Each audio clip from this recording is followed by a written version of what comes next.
بسم اللہ الرحمن الرحیم۔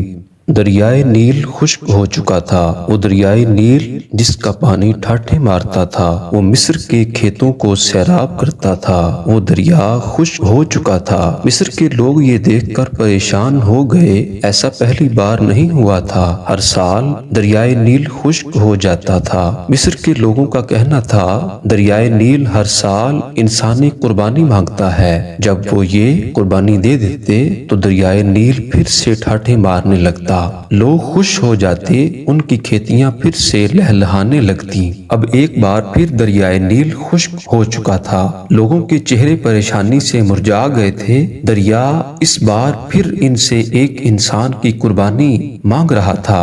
وہ سب مجبور تھے۔ یہ ان دنوں کی بات ہے جب حضرت عمرو بن عاص رضی اللہ عنہ نے مصر فتح کیا تھا۔ مصر میں فوجیں موجود تھیں۔ امیر المؤمنین حضرت عمر فاروق رضی اللہ عنہ نے مصر میں حضرت عمرو بن عاص رضی اللہ عنہ کو گورنر مقرر کیا تھا، اور اس کے چند دن بعد ہی دریائے نیل خشک ہو گیا تھا۔ لوگوں کی پریشانی دیکھنے کے قابل تھی۔ لوگ دریائے نیل میں انسانی قربانی کی تیاریاں کرنے لگے۔ اب لوگ خوش تھے کہ دریا انسان کی قربانی کے بعد پھر سے بہنا شروع کر دے گا اور خوشحالی ہی خوشحالی ہوگی۔ آخر وہ دن بھی آ گیا جس دن ایک انسان دریائے نیل کی بینٹ چڑھ جانا تھا۔ لوگ صبح ہی صبح یوں تیار ہو کر باہر نکل آئے جیسے عید کا سماں ہو۔ ہر شخص کے چہرے سے خوشی جھلک رہی تھی۔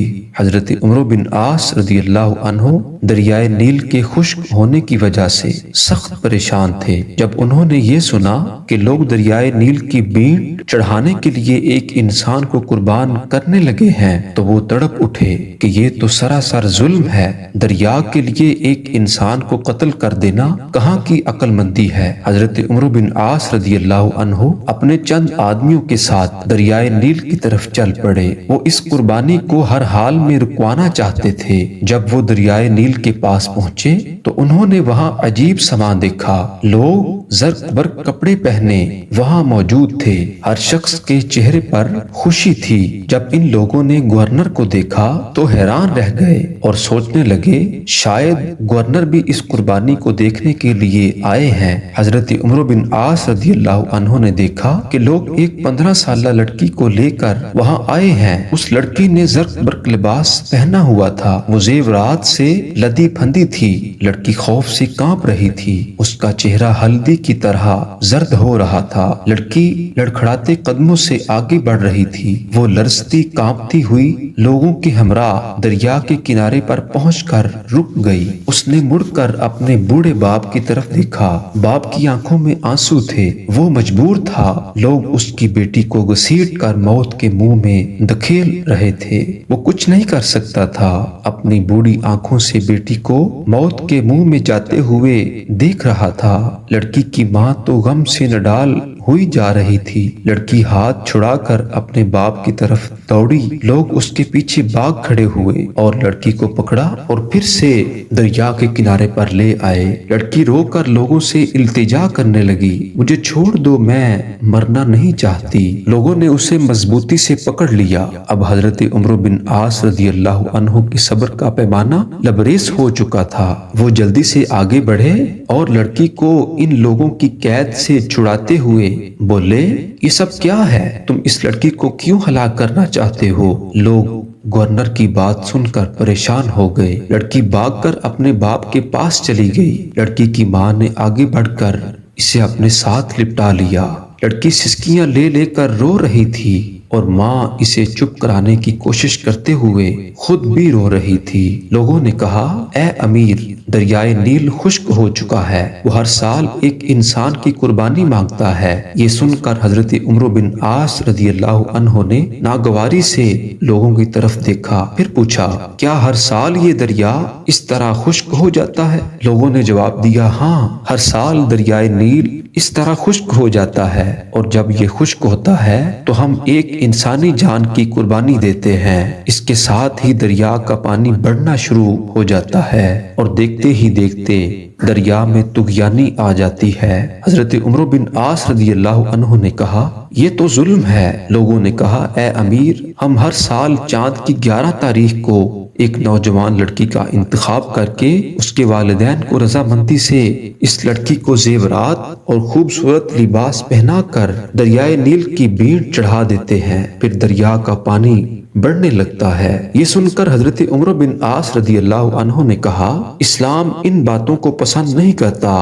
تم ہر سال ایک انسان کو قتل کر کے دریا کی بینٹ چڑھا دیتے ہو، یہ تو سراسر ظلم ہے۔ اسلام ان فضول باتوں کو مٹانے کے لیے آیا ہے، آئندہ تم ایسا نہیں کرو گے۔ یہ سن کر لوگ بولے، پھر تو دریا خشک رہے گا، ہماری کھیتیاں برباد ہو جائیں گی، ہم لوگ بھوک سے مر جائیں گے، ہمارے جانور ہلاک ہو جائیں گے۔ حضرت عمرو بن عاص رضی اللہ عنہ نے کہا، تم پریشان نہ ہو، ایسا کچھ نہیں ہوگا۔ حضرت عمرو بن عاص رضی اللہ عنہ نے انہیں یہ رسم ادا کرنے کی اجازت نہ دی۔ اب لوگ بڑے پریشان ہوئے کہ اگر ایسا نہ کیا گیا تو ہر طرف خشک سالی ہو جائے گی اور ہم سب بھوک سے مر جائیں گے۔ ان کی سمجھ میں نہیں آ رہا تھا کہ وہ کیا کریں۔ ان میں اتنی جرت نہ تھی کہ وہ گورنر کے حکم کی عدولی کر سکیں۔ وہ سب خاموشی سے سر جھکائے کھڑے ہو گئے۔ حضرت عمرو بن عاص رضی اللہ عنہ نے لڑکی کو اس کے ماں باپ کے ساتھ گھر بھجوایا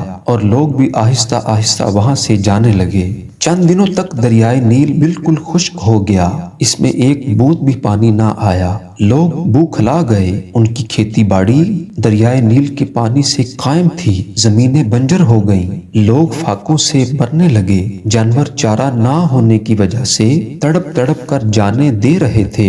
یہ دیکھ کر لوگوں نے مصر سے نکل کر دوسرے علاقوں کا رخ کیا، ہر طرف ویرانی ہی ویرانی تھی۔ حضرت عمرو بن عاص رضی اللہ عنہ نے جب دیکھا تو وہ بھی پریشان ہو گئے۔ آخر انہوں نے امیر المؤمنین حضرت عمر فاروق رضی اللہ عنہ کو ایک خط لکھا اور اس میں ساری صورتحال واضح کر دی۔ امیر المؤمنین حضرت عمر فاروق رضی اللہ عنہ نے جب یہ خط پڑھا تو آپ نے حضرت عمرو بن عاص رضی اللہ عنہ کو جواب میں لکھا، تم نے مصریوں کو بہت اچھا جواب دیا، اسلام ایسی باتوں کی اجازت نہیں دیتا، وہ ایسی فضول باتوں کو مٹانے کے لیے آیا ہے۔ میں اس خط کے ساتھ ایک رکا بھیج رہا ہوں، تم یہ رکا دریائے نیل میں ڈال دینا۔ جب حضرت عمرو بن عاص رضی اللہ عنہ کے پاس امیر المؤمنین حضرت عمر فاروق رضی اللہ عنہ کا خط پہنچا تو انہوں نے خط کے بعد وہ رکا بھی پڑھا جو دریائے نیل میں ڈالنے کے لیے تھا۔ اس میں لکھا تھا، یہ خط اللہ کے بندے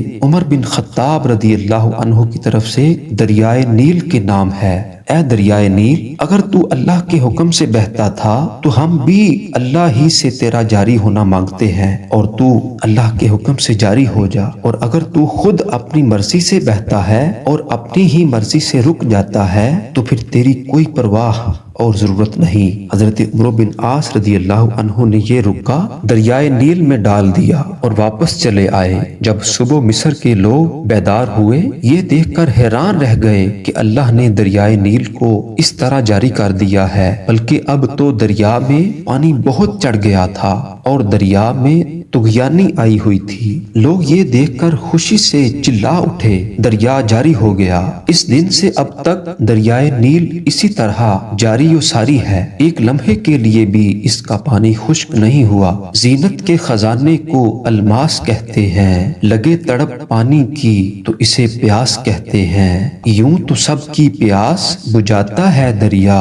جو دریا کی پیاس بجھائے اسے عمر بن خطاب کہتے ہیں۔ دوستو، یہ ویڈیو اگر اچھی لگی ہو تو صدقہ جاریہ سمجھ کر اسے شیئر کر دیں۔